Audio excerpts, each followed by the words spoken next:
ने तो वंदे मातरम को छांट दिया था, काट दिया था, उसके बाद देश को बांट दिया था। उन्होंने 2 स्टैंजा तक सीमित कर दिया था। राहुल जी ने केवल 1 लाइन गाने के लिए मजबूर कर दिया था। आज जब चर्चा हुई तो दोनों गायब ही रह गए। लेकिन मैंने सुना है, अभी गलियारों में चर्चा थी कि शायद पिछले 5 दिन से प्रियंका जी मेहनत कर रही हैं, याद कर रही हैं। आज पूरा वंदे मातरम, पूरा सभी स्टैंजा बगैर पढ़े यहाँ पर गाने वाली। अंग्रेजों को वंदे मातरम से दिक्कत थी, जिन्ना को वंदे मातरम से दिक्कत थी, जिन्ना के मुन्ना को भी वंदे मातरम से दिक्कत है। हमारे प्रधानमंत्री महोदय 12 सालों से इस सदन में हैं, मैं मात्र 12 महीनों से हूँ। फिर भी छोटी सी सलाह है। उन्होंने अभी हाल ही में चुनाव था, कुछ महीनों पहले उन्होंने एक सूची निकाली थी कि विपक्षी दलों ने और विपक्ष के नेताओं ने कितने अपमान किए हैं इनके, और उसमें शायद 90-99 ऐसे उन्होंने अपमानों की सूची बनाई थी। तो मैं उनको एक छोटी सलाह देना चाहती हूँ कि नेहरू जी से जितनी भी शिकायतें हैं, जितनी भी गलतियां उन्होंने की आपके जहन में, जितनी भी गालियां देनी है, जितना भी अपमान करना है, उसकी भी एक सूची बना दीजिए। नहीं, बात खत्म नहीं है। 999 अपमान, 9999 अपमान, सूची बना दीजिए और फिर हम एक समय निर्धारित करते हैं। जैसे हमने 10 घंटे आज वंदे मातरम पर हमने बहस किया है ना, उस तरह से हम अध्यक्ष महोदय जी से पूछेंगे, एक समय निर्धारित करेंगे, 10 घंटे, 20 घंटे, 40 घंटे, जितने घंटों में आपकी ये शिकायत पूरी हो जाए, माननीय सदस्य आप शांत हो जाए और हम बहस कर लेंगे। लेकिन इस सदन का कीमती समय, जिसके लिए हमें यहाँ पे जनता ने भेजा है, जैसे हमें जनता की समस्याओं को हल करने के लिए चर्चा करनी चाहिए, इस्तेमाल करना चाहिए, उसको एसी के लिए इस्तेमाल करिए। उसके बाद जैसे अंग्रेजी में कहते हैं ना, अंग्रेजी में कहते हैं कि once and for all let's close the chapter। Close कर लीजिए, देश सुन लेगा क्या क्या शिकायतें हैं, किसने क्या किया, इंदिरा जी ने क्या किया, राजीव जी ने क्या किया, परिवारवाद क्या होता है, नेहरू जी ने कौन सी गलतियां की, सुना लीजिए, फिर खत्म। उसके बाद बेरोजगारी, महंगाई, महिलाओं की समस्याएं, जो पीएमओ में हो रहा है उसकी बातें, उसकी चर्चा, जो बेटिंग ऐप के बारे में हो रहा है पीएमओ के अंदर, आप सदस्य प्लीज, जो एफस्टीन फाइलों में आपके मंत्री महोदय के नाम निकल आए हैं, माननीय उसकी चर्चा करेंगे। आप वंदे मातरम में बोले। हम ये बहस यहाँ आज 2 वजहों से कर रहे हैं। पहला कि बंगाल का चुनाव आ रहा है, हमारे प्रधानमंत्री अपनी भूमिका निभाना चाहते हैं उसमें, और दूसरी वजह ये है, ये मकसद है, पुरानी मकसद इनकी अध्यक्ष महोदय कि जिन्होंने स्वतंत्रता की लड़ाई लड़ी, जिन्होंने देश के लिए बड़ी बड़ी कुर्बानियां दी, उन पर सरकार नए आरोप लादने का मौका चाहती है। देश का ध्यान फिर से जनता के ज्वलंत मुद्दों से भटकाना चाहती है। यही एक मकसद है आपका। और जहां तक जवाहरलाल नेहरू जी की बात है, जितनी देर हमारे प्रधानमंत्री, देश के प्रधानमंत्री रहे हैं, 12 साल हो गए हैं, लगभग उतने ही सालों के लिए जवाहरलाल नेहरू जी जेल में रहे। किस लिए? इस देश की आज़ादी के लिए। उसके बाद 17 साल के लिए प्रधानमंत्री रहे। आप बड़ी आलोचना करते हैं इनकी, लेकिन अगर इन्होंने इसरो नहीं बनाया होता तो आज आपका मंगलयान नहीं होता। अगर DRDO नहीं बनाया होता तो तेजस नहीं बनता। अगर IIT और IIM नहीं बनाए होते तो हम आज IT में आगे नहीं होते। अगर एम्स नहीं बनाया होता तो हम कोरोना की जब बड़ी चुनौती का सामना कैसे करते? हाँ,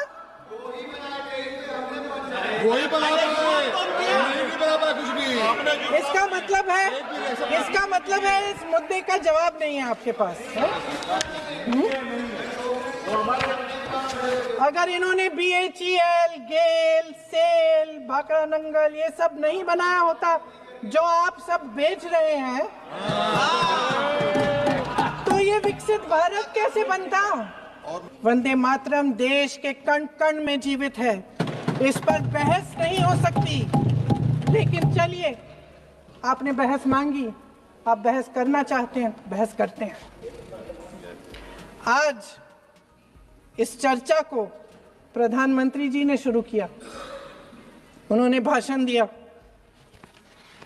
और इसको कहने में कोई झिझक नहीं है कि भाषण अच्छा देते हैं, थोड़ा सा लंबा, लेकिन भाषण अच्छा देते हैं। सिर्फ एक कमजोरी है, अगर आप इजाजत दें तो मैं बोलूं, एक कमजोरी है। हाँ, उसी पे बोल रहे हैं। वंदे मातरम पे बोलो आप। अब सर मैंने तारीफ कर ली, आज थोड़ा आज और विषय वंदे मातरम का है तो हम वंदे मातरम पर ही रखें, ठीक रहेगा। सर ये वंदे मातरम पे ही है।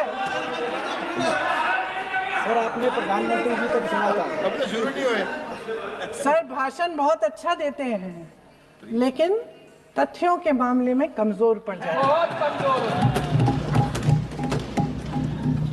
इसमें भी एक कला होती है, तथ्यों को किस तरह से जनता के सामने रखा जाए। मैं तो नहीं हूं, जनता की प्रतिनिधि हूं, कलाकार तो नहीं हूं। इसीलिए मैं भी सदन के सामने कुछ तथ्य रखना चाहती हूं, लेकिन सिर्फ तथ्य के रूप में रखना चाहती हूं।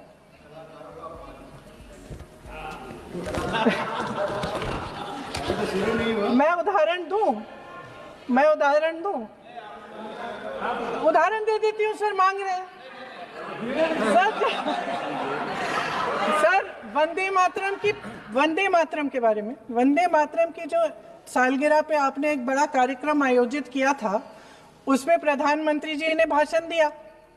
उसमें उन्होंने कहा कि 1896 में पहली बार गुरुदेव रविंद्रनाथ टैगोर ने ये गीत एक अधिवेशन में गाया।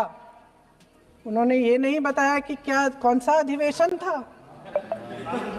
हिंदू महासभा का अधिवेशन था, आरएसएस का अधिवेशन था, किस बात से कतरा रहे थे कि ये कांग्रेस का अधिवेशन था।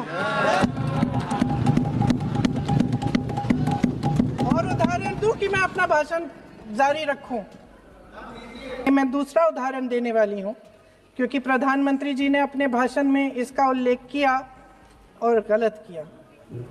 इसीलिए मैं इसके जो सच्चे जो तथ्य हैं वो आपके सामने रख रही हूँ।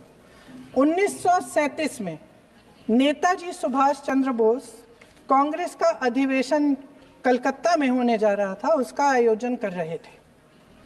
तो जो मोदी जी ने पत्र सुनाया सदन में 20 अक्टूबर का, और कहा कि जवाहरलाल नेहरू जी ने नेताजी को ये चिट्ठी लिखी और ये कहा कि इस पर चर्चा होनी चाहिए। उससे पहले 3 दिन पहले नेताजी सुभाष चंद्र बोस ने पंडित जवाहरलाल नेहरू को एक चिट्ठी लिखी थी,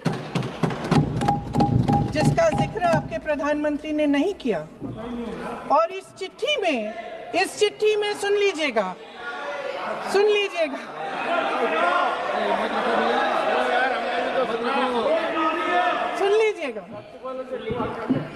आप नेताजी के लफ्ज नहीं सुनना चाहते? बंगाल का चुनाव आ रहा है,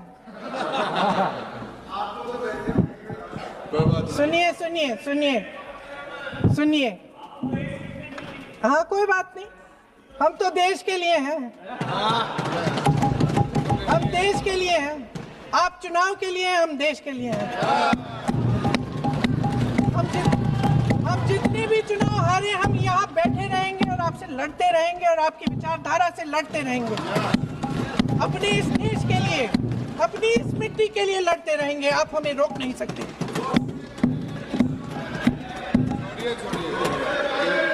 सुन लीजिए सुभाष चंद्र बोस जी ने क्या कहा, सुन लीजिए।